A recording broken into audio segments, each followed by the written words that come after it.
Hi everybody, today we'll talk about how to fix or how to solve the problem of Clubhouse. You will click on settings.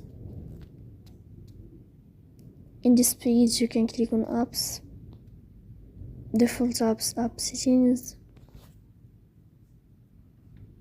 And above you can search about Clubhouse and you will enter. Then you can click on first stop and you can click OK. After that you'll enter to the window of storage.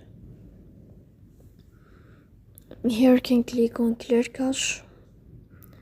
Don't click clear data because that can delete your account. In the end you can turn off your phone and you can turn on your phone again. So please don't forget to support us by like and subscribe. See you next time in another video and thank you for your attention.